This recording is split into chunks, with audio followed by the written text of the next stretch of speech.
students, myself Goti Falguni. We have completed your first term, and uh, in your first term we had discussed your 11th lesson. Okay, now today we are going to start your second term in English grammar subject from uh, 12 lesson, which is preposition, and which is on page number 79. So let's see. Here it is your 12 lesson preposition on page number 79. So what is preposition? You have given a definition here of preposition. I am going to read this.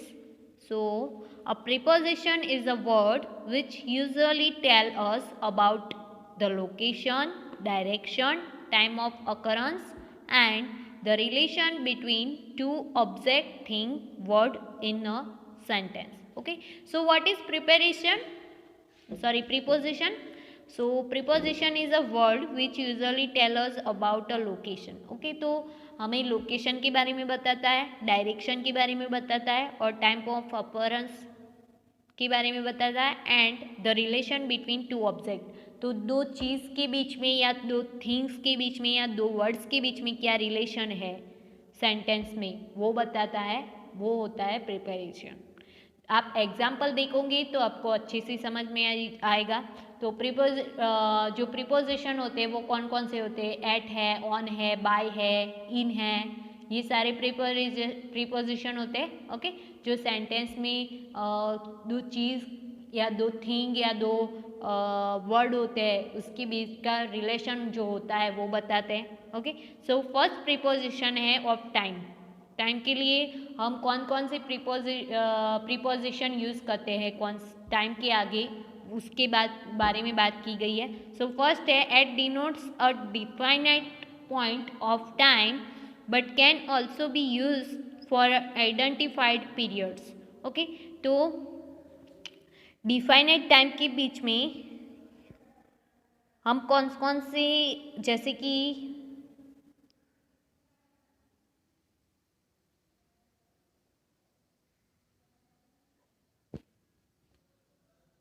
तो आपका first preposition है eight. तो eight कब use होता है? कोई definite time के आगे हम एट का यूज़ करते हैं। जैसे कि आप एग्जांपल देख लो, पीरियड्स या कोई पीरियड्स टाइम होता है तो उसके आगे हम एट का यूज़ करते हैं। जैसे कि come to my house at 5 o'clock today.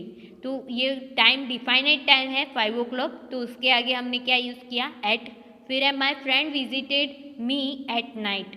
तो रात को मेरा फ्रेंड है जो मुझे क्या करेगा? विजिट करेगा मेरी। तो ये भी एक डिफाइनाइट टाइम हो गया। ओके, रात है या फिर घड़ी का कोई टाइम भी बताया या मॉर्निंग है। ओके, तो इसके आगे हम इसके आगे हम डिफाइनाइट टाइम है कोई, तो उसके आगे हम क्या यूज़ करेंगे? एट। फिर है on. On is used with days and dates. Okay, तो डेट या डेज की बात की गई हो तो उसके आगे हम किसका यूज़ करेंगे? ऑन। जैसे कि on Monday, on Sunday, on Wednesday या ऑन क्रिसमस डे कोई होता है ना, on Gandhi Jayanti, on Uttarayana kite day होता है ना। ओके, तो ऐसे ही कोई डेज या फिर टाइम के डेट या डेज के आगे हम कौन सा यूज़ करेंगे? प्रीपोजिशन ऑन यूज़ करेंगे। I have an exam on Monday. Okay, फिर है there is a cultural function in the church on Christmas Eve. Okay, तो ऑन यूज़ होता है। अभी क्रिसमस आ रही है ना इस फ्राइडे को, राइट। सो ऐसे ही आप त्यौहार, कोई भी त्यौहार डेज होते हैं ना, तो उसके आगे आप क्या यूज़ करोगे? ऑन यूज़ करोगे। नेक्स्ट है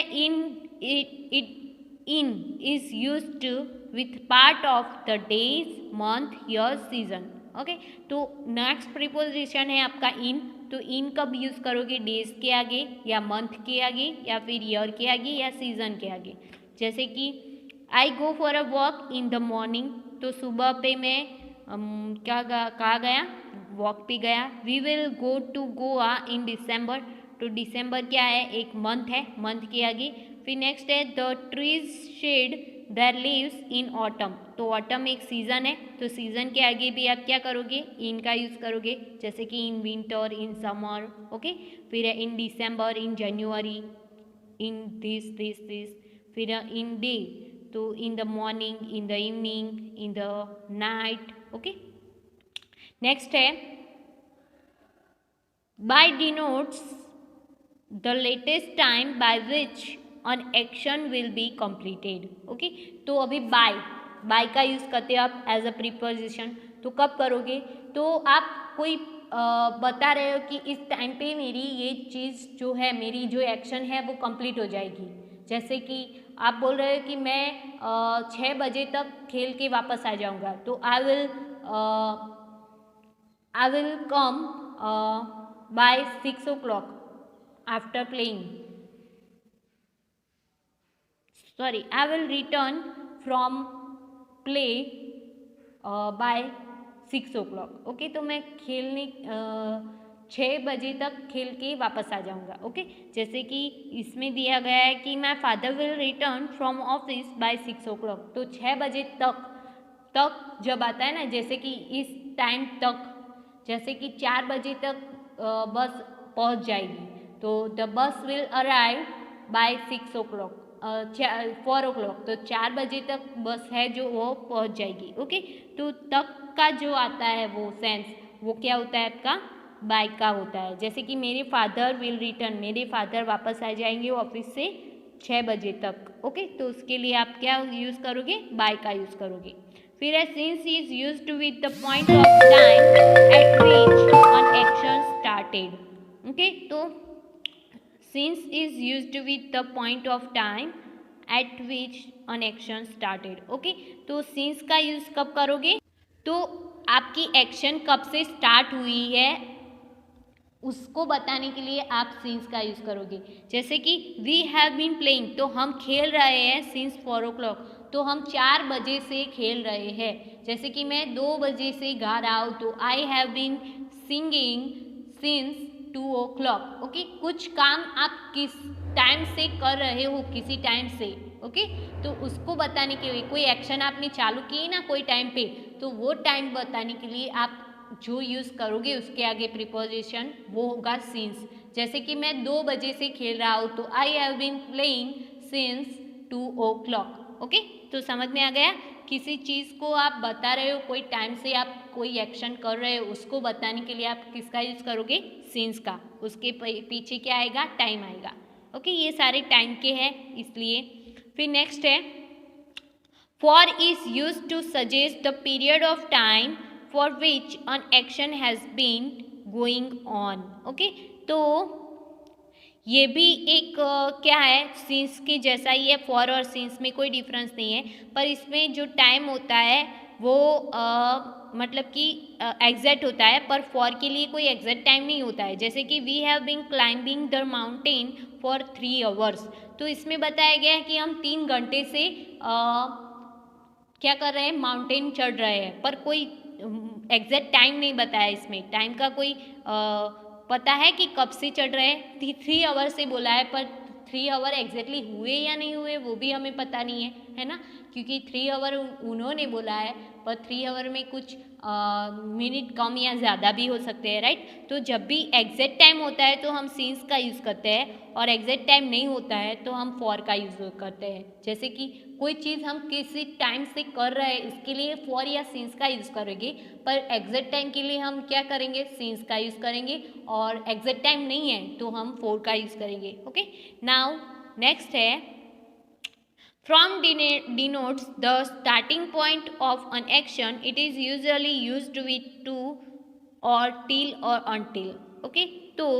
तो अभी फ्रॉम का यूज़ टाइम के सेंस में कब आएगा, तो फ्रॉम का यूज़ आएगा स्टार्टिंग, मतलब कि कब से स्टार्ट हो रही है और कब तक पूरी होगी उसकी बात हो रही है ना। कोई भी एक्शन है वो कब स्टार्ट होगी और कब पूरी होगी उसकी बात हो रही है, तो हम फ्रॉम का यूज़ करेंगे। जैसे कि the exhibition will be held from 9 AM to 5 PM, okay. तो 9 AM से एग्जीबिशन जो है वो स्टार्ट हो रही है, और कब तक चलेगी वो 5 PM। तो इसमें टाइम जो है वो बताया गया है कि स्टार्टिंग टाइम से एंडिंग टाइम तक बताया जाता है, तो वो होता है आपका क्या होता है, फ्रॉम का यूज़ करते हैं आप वहाँ पे। ओके, नाउ ये सारे प्रीपोजिशन ऑफ टाइम थे। ओके, आई होप कि आपको समझ में आ गए होंगे।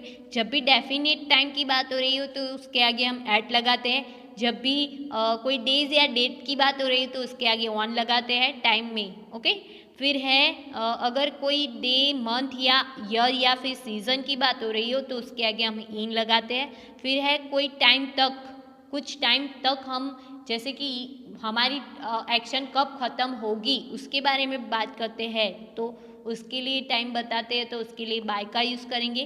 फिर है सिंस और फॉर का यूज़, कोई किस टाइम से हमारी जो एक्शन है वो चालू हुई है उसके बारे में। पर अगर हम एग्जैक्ट टाइम बताते हैं तो सिंस, और एग्जैक्ट टाइम नहीं बताते हैं तो फॉर का यूज़ करेंगे।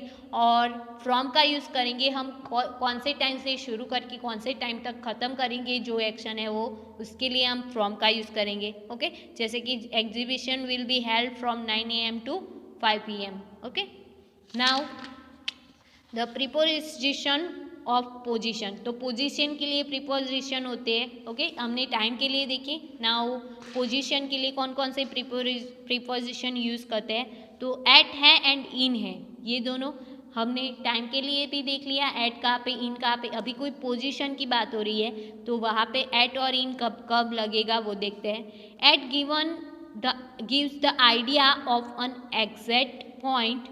It is used with a village, small towns. In gives the idea of larger area. It is used with a bigger town, states, countries. Okay, तो एट जो होता है वो हमें आइडिया देता है एग्जैक्ट पॉइंट का, मतलब कि यही पॉइंट है एग्जैक्ट पॉइंट। तो स्मॉल एरिया होता है या स्मॉल विलेज होता है, स्मॉल टाउन होता है। जैसे कि एट स्कूल बोलते हैं ना, तो एट स्कूल हमें एग्जैक्ट स्कूल पता है ना, तो हम एट लगाएंगे, जैसे कि एट विमला विद्यालय। ओके, ऐसे। और अगर हम बिगर टाउन है या फिर स्टेट है या कंट्रीज की बात हो रही है तो हम क्या लगाएंगे, इन लगाएंगे, जैसे कि इन इंडिया। ओके, फिर है इन गुजरात, एट गुजरात ऐसा नहीं बोल सकते, इन गुजरात, क्योंकि वो बिगर पॉइंट है, जो बड़ा पॉइंट होता है उसके लिए। या फिर इन एट गढ़, ओके, तो वो स्मॉलेस्ट पॉइंट है, मतलब कि छोटी जगह है, तो इसके लिए हम क्या करेंगे, स्मॉल जगह है या स्मॉल टाउन है, विलेज है, तो वहाँ पे एट लगाएंगे। और जो बड़ा है, बड़ा स्टेट है या फिर बड़ी कंट्रीज है, बिगर टाउन है, तो उसके लिए हम क्या लगाएंगे, इन लगाएंगे। ओके, कोई पोजीशन की बात हो रही है, प्लेस की बात हो रही है। ओके, जैसे कि एग्जांपल दिए हुए है, we live at a Sarojini Nagar in a New Delhi. तो न्यू दिल्ली में कोई सरोजिनी नगर है, वहाँ पे हम रहते हैं, तो एक छोटे से एरिया की बात की गई है, तो इसके लिए हमने एट लगाया। पर at gives the idea of a general neighbourhood. Okay, neighbourhood में जनरल नेबरहुड की बात कर रहे हैं तो हम एट लगाएंगे।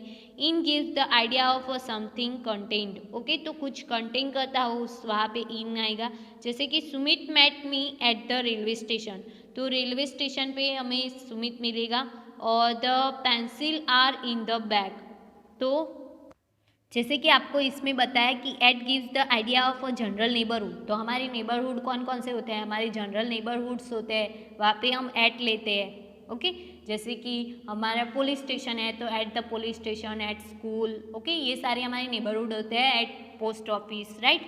फिर है in gives the idea of a something content, तो कुछ कंटेंट करता हो ना, कुछ चीज़ कुछ कंटेंट कर रही हो तो वहाँ पे हम इन लगाएंगे, जैसे कि the pencils are in the bag, तो बैग क्या कंटेन कर रही है, पेंसिल को बैग कंटेन कर रही है, राइट, तो वहाँ पे हमने क्या लगाया, इन लगाया। Okay, now between and among, between means बीच में, और अमोंग का मतलब भी बीच में होता है, पर इन दोनों में फ़र्क क्या है, बिटवीन यानी कि दो के बीच में कुछ बैठा हो, जैसे कि ये पेन है और ये बुक है, इन दोनों के बीच में मैं कुछ रखूँ, मेरी उंगली है, तो ये बिटवीन हो जाएगा। पर बहुत सारी चीज़ें हैं, मतलब कि एमोंग, मतलब कि बहुत पूरे क्लास की, अगर मैं पूरे क्लास में दो लोगों की बात करूँ ना, कि जैसे कि आप बेंच पे बैठे हो, तो कोई लड़की है जो दो लड़कों के बीच में बैठी हुई है, तो मैं बिटवीन बोलूँगी कि ये जो गर्ल है वो दो लड़कों के बीच में बैठी हुई है। पर अगर मैं पूरे क्लास में किसी एक ही लड़की की बात करूँ कि ये लड़की पूरे क्लास में बैठी हुई है, तो ये अमोंग आएगा। ओके, पूरी होल क्लास की बात हो रही है ना, तो उसमें अमोंग आता है, पर दो चीज़ के बीच में कुछ बात हो रही हो तो बिटवीन आता है। जैसे कि between is used when we refer to two person और थिंग। ओके, तो दो पर्सन या चीज़ की बात हो रही है तो क्या आएगा? Between. Among is used when we refer to more than two person और thing. Okay, more than two और टू पर्सन से ज़्यादा थिंग या चीज़ होगी तो हम क्या आएगा?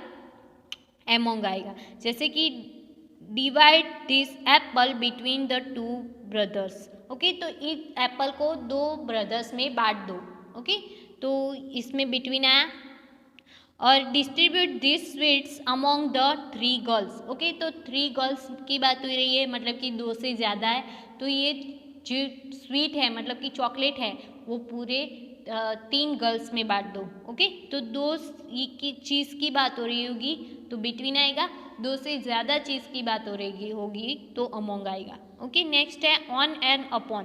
तो both on and upon are used for things at rest. Okay, upon is used for things in a motion. Okay, तो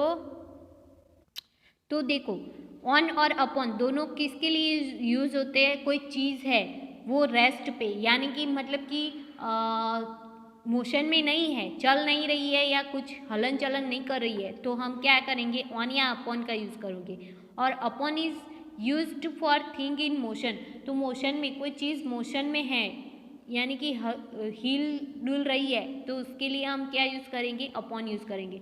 जैसे कि she was sitting on upon a chair, तो वो चेयर पे बैठी हुई है पर हिल मतलब कि वो मोशन में नहीं है, चल वल नहीं रही है, बैठी हुई है, तो ऑन या अपॉन या आएगा।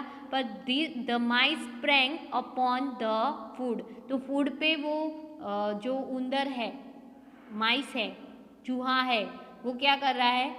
यहाँ से वहाँ घूम रहा है, तो वो क्या आएगा? अपॉन आएगा। मतलब कि मोशन में है, मोशन यानी कि एक जगह से दूसरी जगह जाते हैं हम उसे मोशन बोलते हैं ना, आप साइंस में पढ़ते होगे, राइट? तो वही। नेक्स्ट है बिसाइड एंड बिसाइड्स। तो इन दोनों में फ़र्क क्या है वो देख लेते हैं। Beside mean by the side of और besides means in addition to. तो the queen sets beside the queen, तो क्वीन जो है बिसाइड मतलब कि पास में बैठी हुई है, बिसाइड्स मीन्स साइड में हो वो। और we bought a carpet besides the sofa set, तो हमने कारपेट खरीदा beside the sofa set means कि in addition to, apart from होता है ना, उसे हम क्या बोलते हैं? बिसाइड्स बोलते हैं। ओके, तो वही डिफरेंस है बिसाइड और बिसाइड्स में। नाउ नेक्स्ट है इन और इनटू। तो इन डिनोट्स रेस्ट विद इन और इनटू डिनोट्स मोशन। ओके, तो ये वही है। इन कब यूज होगा? रेस्ट पे, हम रेस्ट पोजीशन पे है तो, और मोशन पोजीशन में है तो इनटू। जैसे कि father is in the room, तो फादर रूम में तो है पर कौन से पोजीशन में? रेस्ट पोजीशन में होगी। और they went into the temple, तो वो टेम्पल जा रहे हैं तो मतलब कि मोशन में है ना, जा रहे हैं तो ये क्या हुआ? इन और इनटू में हुआ डिफरेंस। नेक्स्ट है अंडर एंड अंडरनीथ, दोनों का मतलब नीचे होता है पर बिटवीन डिफरेंस क्या है तो वो देख लेते हैं। अंडर रिफर्स टू पर्सन और थिंग बिलो। ओके, तो अंडर का मीन्स होता है कोई चीज़ या कोई पर्सन नीचे हो तो उसको हम अंडर बोलेंगे। Underneath is used with regards to thing below. Okay, और कोई चीज़ डायरेक्टली नीचे है तो उसके लिए हम क्या बोलेंगे? अंडरनीथ बोलेंगे। जैसे कि she is sitting under a tree, तो वो पेड़ के नीचे बैठी हुई है। Put the box underneath the table cover. Okay, तो कोई बॉक्स की बात की गई है, ओके, चीज़ की बात की गई है तो टेबल के नीचे उस बॉक्स को रखो। ओके, तो वही डिफरेंस है। फिर है अबव और ओवर, तो both above and over means higher than. Okay, तो मतलब कि ऊंचा ऊपर होता है ना, वही। Sometimes we can use either of them. Okay, तो हम दोनों में से कोई भी यूज कर सकते हैं, दोनों में से, ओवर या अबव। तो over can also means covering और वर्टिकल अबव। ओके, तो the car is going over the bridge, तो ब्रिज से होकर ऊपर से जा रही है, ओवर। और द काइट फ्लू अबव अस, तो काइट हमारे ऊपर उड़ रहे हैं। ओके, तो ओवर किसी चीज़ से जा रहा है, मतलब कि जैसे कि आप बोल रहे हो कि पुल से, ब्रिज से होकर कुछ जा रहा है तो ओवर। हम नीचे खड़े हैं तो हम बोल सकते हैं कि जो कार है वो ओवर द ब्रिज जा रही है, और अगर काइट्स उड़ रही है या फिर कोई जा रहा है, एरोप्लेन जा रहा है हमारे ऊपर से, ओके, तो हम बोल सकते हैं कि the aeroplane above our head, okay, तो उसे अबाउ बोलेंगे। नेक्स्ट है, ओके, तो यहाँ तक हम आपके रखते हैं प्रीपोजिशन जो है वो हमने प्रीपोजिशन ऑफ टाइम देखा और प्रीपोजिशन ऑफ पोजीशन देखा।